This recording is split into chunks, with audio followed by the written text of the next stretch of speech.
सबसे पहले माननीय गुरुदेव का अभिनंदन करते हुए इस कार्यक्रम में गुरु पूर्णिमा महोत्सव में सभी का हार्दिक अभिनंदन एवं स्वागत करना चाहता हूं।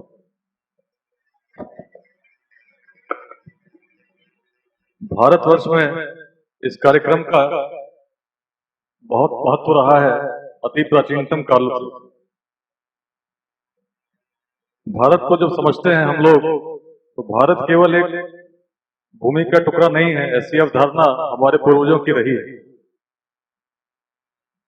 शास्त्र जब हम पढ़ते हैं हम पाते हैं कि गुरुजनों का सम्मान ऐसा होता था कि शासक भी अपने सिंहासन को छोड़कर उन्हें समर्पित कर दिया करते थे। कुछ ऐसी परंपरा हमारे देश में रही जिसके कारण हम जब खोजते हैं तो भारत को केवल दुष्यंत पुत्र भरत के नाम से तो हम सभी जानते हैं, लेकिन जब आध्यात्मिक रूप से चिंतन करते हैं और संधि विच्छेद करते हैं, मनन करते हैं, तो संस्कृत में शब्द है भा और रथ, जिनके संयोग से भारत निर्मित हुआ है। भा का अर्थ ज्ञान से है, प्रकाश से है, और रथ का अर्थ उसमें लीन होने से।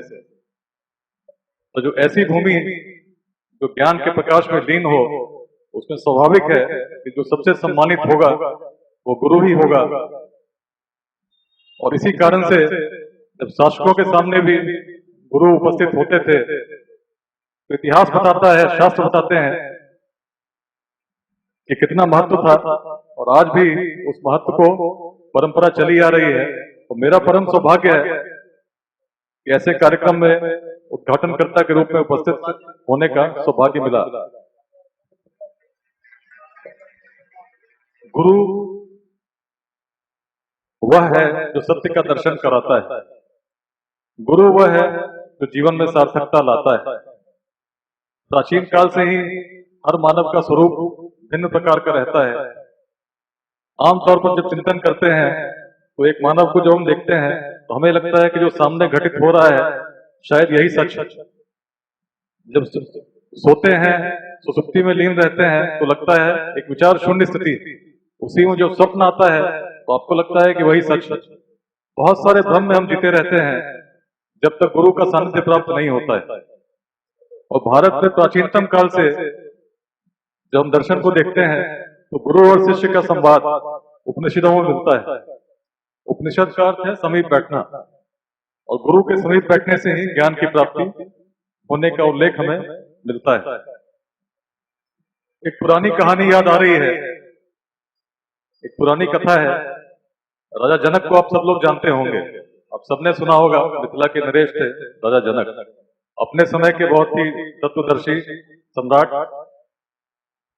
एक दिन उनकी सभा का समय तय था और राजा जनक बाहर उद्यान में बैठे थे। सभा के बारे में सोचते सोचते कुछ कल्पना कर रहे थे। इसी बीच अचानक उन्होंने देखा कि सभी मंत्री, सेनापति, सभासद उनकी तरफ तीव्र गति से दौड़ते हुए आ रहे हैं। राजा जनक बने विचलित, अचानक ये क्या हुआ? सभा का समय तय था, मुझे सभा में जाना था, लेकिन सब मेरी तरफ क्यों आ रहे हैं? सेनापति ने बताया, राजन आक्रमण हो गया है, शत्रु ने राजमहल को भी घेर लिया है और बहुत जल्द इसमें घुसने वाले हैं, प्रविष्ट हो रहे हैं। राजा जनक बड़े परेशान, अभी तो सभा में जाना था, सब कुछ शांत सा था, अचानक क्या हुआ? शत्रु सेना प्रविष्ट हो गई। तो जनक ने जितनी जल्दी हो सकता था अपने सब शस्त्रों को इकट्ठा किया और युद्ध में चले गए। बड़ी वीरता से लड़े, चोटिल हुए। उन्होंने देखा कि सब सैनिक भी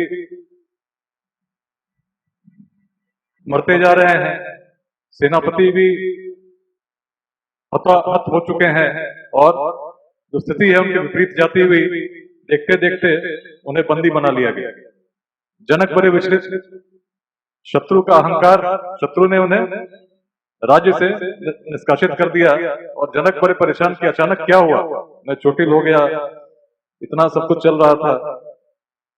तो चलते चलते जब राज्य से बाहर निकले तो लोग भी उनको बड़ी हेय दृष्टि से देख रहे थे।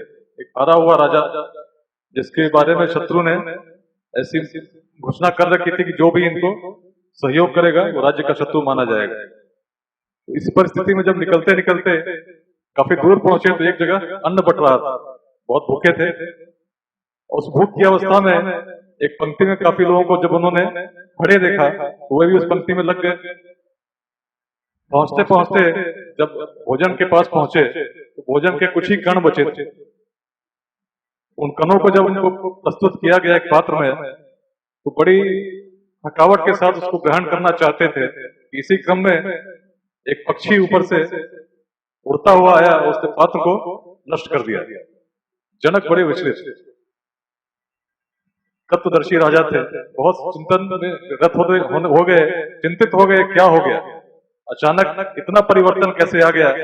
अभी तो मैं सभा करने वाला था, अचानक शत्रु आ गए, मेरी सेना का नाश हो गया, राज्य नष्ट हो गया, भोजन पे भी ग्रहण लग चुका है। तभी उन्होंने देखा पीछे से किसी ने उनको थपथपाया और कहा, राजन सभा में बहुत विलंब हो गया।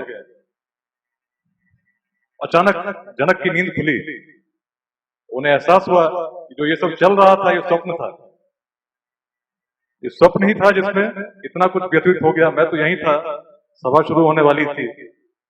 तब जनक के मन में प्रश्न उठा, ये सच या वो सच, जो मैंने स्वप्न में देखा था वो सच था या जो सामने हो रहा है ये सच। अब जनक इतने विचलित हुए कि जो भी उनके सामने आता, सभा में नहीं गए, जो भी आता उससे पूछते ये सच या वो सच, और कोई बात बोलते ही नहीं। सभी परेशान, एक दो दिन तक यही क्रम चलता रहा।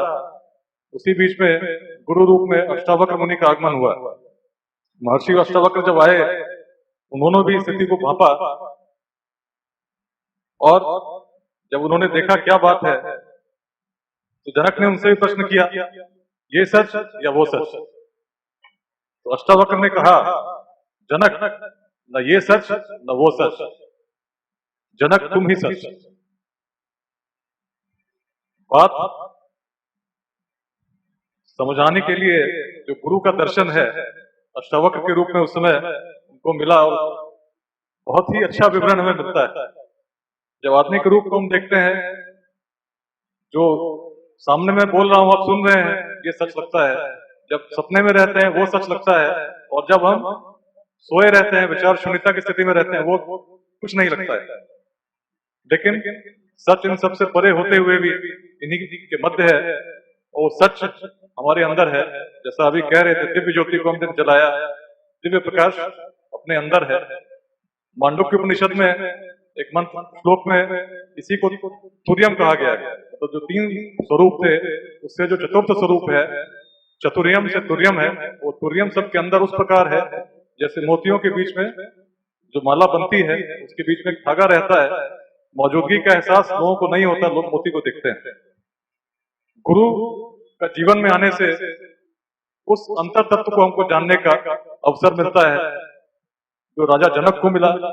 प्राचीन काल से एक एक मनुष्य जिसने चाहा उस तत्व को जानने के लिए, जब गुरु का सानिध्य उसे मिला, उसने अपने जीवन को सार्थक सिद्ध होते देखा। और समाज में सार्थक योगदान हम तभी दे पाते हैं जब स्वयं को समझते हैं, अपने उपस्थिति का कारण समझते हैं। और उसी का प्रतीक गुरु पूर्णिमा पर्व है।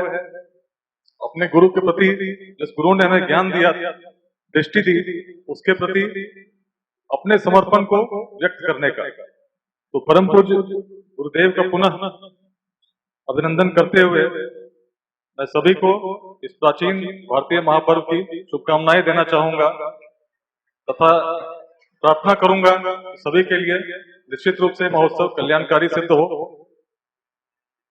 अपने तत्व को जानने में और समाज में सार्थक योगदान देने में सार्थक बने। सभी को नमस्कार, प्रणाम।